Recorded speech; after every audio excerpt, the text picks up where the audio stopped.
Good morning, students. Today's topic is privatization. Privatization, it implies shading of the ownership or management of a government-owned enterprises. Government companies are converted into private companies in two ways. बच्चों, आज का जो हमारा topic है वो है privatisation. Privatisation का मतलब होता है किसी भी पब्लिक सेक्टर का जो मैनेजमेंट होता है या ओनरशिप होती है उसका कन्वर्जन होना या सरकार द्वारा उसका त्याग करना क्या कहलाता है? प्राइवेटाइजेशन कहलाता है.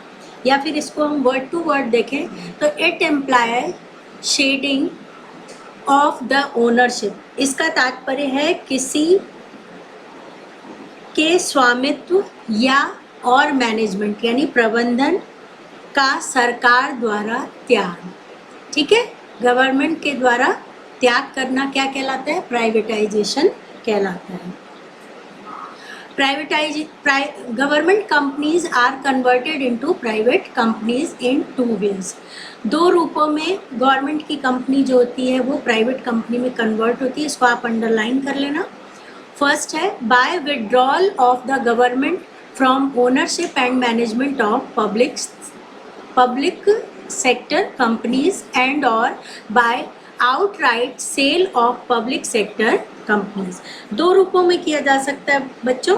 सबसे पहला है सरकार का सार्वजनिक कंपनी के स्वामित्व और प्रबंधन से बाहर होना और दूसरा है सार्वजनिक क्षेत्र की कंपनियों को सीधे बेच देना.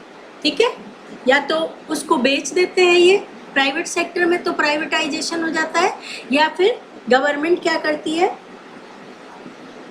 कि उन क्षेत्रों का त्याग कर देती है. ठीक है, बाहर हो जाती है और उसकी जगह पर कौन आ जाता है? प्राइवेट सेक्टर आ जाता है. Privatisation of the public sector enterprises by selling off part of the equity of pieces to the public is known as disinvestment. इसको आप अंडरलाइन करें. डिसइन्वेस्टमेंट किसे कहते हैं? डिसइन्वेस्टमेंट का मतलब होता है विनिवेश करना. एक तो होता है इन्वेस्टमेंट जिसे हम निवेश कहते हैं और एक होता है डिसइन्वेस्टमेंट. ये आप 10th क्लास में भी पढ़ के आए हैं. इसको आप दोबारा से ध्यान से देखेंगे. Privatisation of the public sector enterprises by selling off part of the equity of PSEs to the public is known as disinvestment. इसका मतलब ये हुआ बच्चों कि कोई भी सार्वजनिक क्षेत्र के उद्यम जो होते हैं ना उनके द्वारा जन सामान्य को इक्विटी की बिक्री के माध्यम से निजीकरण जो किया जाता है, यानी सरकार अपनी इक्विटी का पार्ट जब प्राइवेट सेक्टर को बेच देती है तो उसे हम डिसइन्वेस्टमेंट कहते हैं. समझ में आया? अपना सामान बेच देना तो कोई इन्वेस्टमेंट नहीं हुआ ना. जैसे अगर हमारे पास खुद किसी चीज़ की कमी है और हम अपनी ज़मीन को बेच रहे हैं या लैंड सोने को बेच रहे हैं तो वो गोल्ड को बेचना या लैंड को बेचना जो कहलाएगा वो इन्वेस्टमेंट तो नहीं कहलाएगा ना, डिसइन्वेस्टमेंट कहलाएगा, क्योंकि हमारे घाटा हो रहा है और उस घाटे को हम पूरा करना चाह रहे हैं. ठीक है, तो वो हमारा क्या कहलाता है? विनिवेश कहलाता है हिंदी में और इंग्लिश में डिसइन्वेस्टमेंट. और इन्वेस्टमेंट जो होता है वो प्रॉफिट के पॉइंट ऑफ व्यू से होता है. जैसे हमने कोई लैंड 10,000 की खरीदी और उसको हम जैसे ही लैंड की कीमत बढ़ रही है हम उस लैंड को सेल आउट कर देते हैं. इसका मतलब हम इन्वेस्टमेंट कर रहे हैं प्रॉफिट के पॉइंट ऑफ व्यू से. The purpose of the sale, according to the government, was mainly to improve financial discipline and facilitate modernization. और इसका पर्पस या एम क्या होता है बेचने का? वो होता है अपने वित्तीय डिसिप्लिन यानी फाइनेंशियल डिसिप्लिन को बढ़ाना और मॉडर्नाइजेशन में सहायता देना. क्योंकि कोई कंपनी घाटे में चल रही है तो उसमें कोई नई टेक्निक इम्प्लीमेंट नहीं की जा सकती है. उसको तभी नई टेक्नोलॉजी से स्टार्ट किया जा सकता है जब उसमें ज़्यादा पैसा लगा के उसको रिमॉडल किया जाए. और ये तभी हो सकता है जब हम गवर्नमेंट सेक्टर की चीज़ों को प्राइवेट सेक्टर में सेल आउट कर दें. It was also investigate that private capital and managerial capabilities could be efficient effectively utilized to improve the performance of the PSUs. PSUs का मतलब होता है पब्लिक सेक्टर अंडरटेकिंग्स, ठीक है, पब्लिक सेक्टर अंडरटेकिंग्स कहते हैं।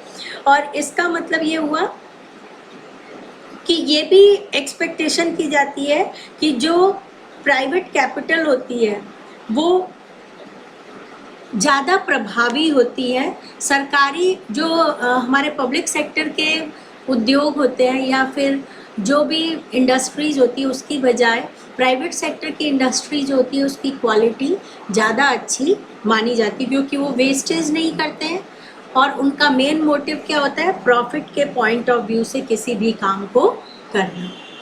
तो उस पॉइंट ऑफ व्यू से अगर हम देखें तो डिसइन्वेस्टमेंट के थ्रू प्रॉफिट को भी ज़्यादा इम्प्रूव किया जाता है, एफिशिएंटली वर्क को इम्प्रूव किया जाता है और पब्लिक सेक्टर अंडरटेकिंग जितनी भी होती है वो सारी की सारी उससे ज़्यादा बेटर वर्क करती है।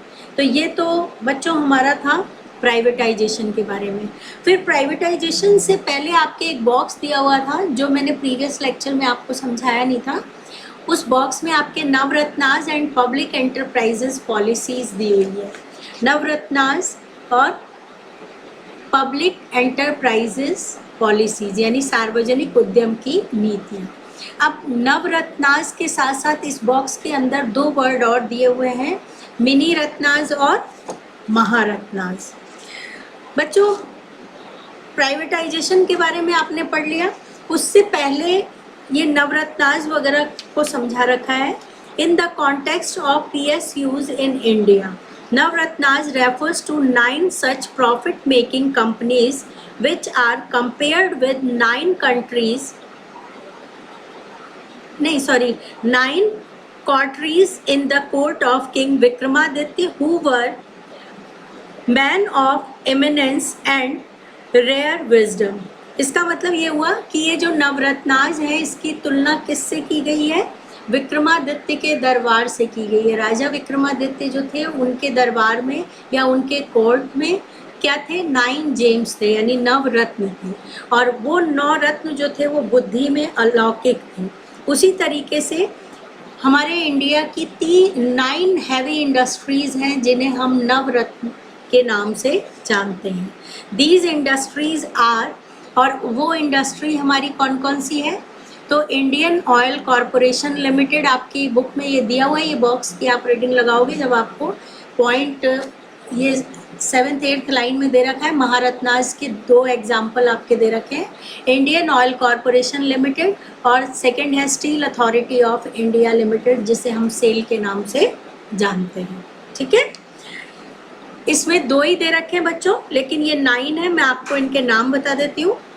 एक तो है LOC जिसे हम इंडियन ऑयल कॉरपोरेशन के नाम से जानते हैं, दूसरा है BPCL जिसे हम भारत पेट्रोलियम कॉरपोरेशन लिमिटेड के नाम से जानते हैं, थर्ड है ONGC जिसे हम oil and natural gas corporation के नाम से जानते हैं, फोर्थ है सेल जिसके बारे में आपकी बुक में दे रखा है, स्टील अथॉरिटी ऑफ इंडिया, फिर फिफ्थ है भेल। भेल का फुल फॉर्म है भारत हैवी इलेक्ट्रिकल्स लिमिटेड, फिर 6 है IPCL जिसे हम Indian petro chemicals corporation limited के नाम से जानते हैं, 7th है V फॉर वैन, VSNL विदेश संचार निगम लिमिटेड, फिर नेक्स्ट है NTPC national thermal power corporation जो रावत भाटा में भी है उसकी ब्रांच, एक ब्रांच उसकी छत्तीसगढ़ में है, रायपुर का नाम सुना होगा आपने, उसके पास में सीपत एक जगह है वहाँ पर भी है इसकी branch. NTPC national thermal power जो पावर जनरेशन और सप्लाई के लिए फेमस है। फिर लास्ट हमारा है 9th HPCL जिसे हिंदुस्तान पेट्रोलियम कॉरपोरेशन लिमिटेड के नाम से हम जानते हैं। ये हमारे नवरत्नास हैं, 9 जेम्स की तरह है ये, जिसका कंपैरिजन किंग विक्रमादित्य के एमिनेंट पर्सन से की गई है जो एक्सीलेंस के लिए बहुत फेमस थे। फिर नेक्स्ट हमारा है नवरत्नास। नवरत्नास गलत बोल दिया बच्चों मैंने, अब महारत्नास हम पढ़ेंगे। महारत्नास में आपके LOC दे रखा है इंडियन ऑयल कॉरपोरेशन, जो नवरत्न में भी आता है और महारत्न में भी आता है। फिर ONGC है, IOC है, ये गेल है जिसे हम gas authority of India limited के नाम से जानते हैं, सेल, यानी बहुत सारे ऐसे जो महारत्नाज और नवरत्ना में कॉमन नेम है। फिर नेक्स्ट आपके मिनी रत्नाज दिया हुआ है। मिनी रत्नाज जो है वो 68 है प्रेजेंट में, और इसके अंदर मतलब जो महारत्नाज और नवरत्नाज से बाकी बचे हुए हैं वो मिनी रत्नाज के अंदर आते हैं। छोटी इंडस्ट्री होती है लेकिन फिर भी वो भारत के लिए बहुत इम्पॉर्टेंट या किसी कंट्री के लिए बहुत इम्पॉर्टेंट मानी गई है।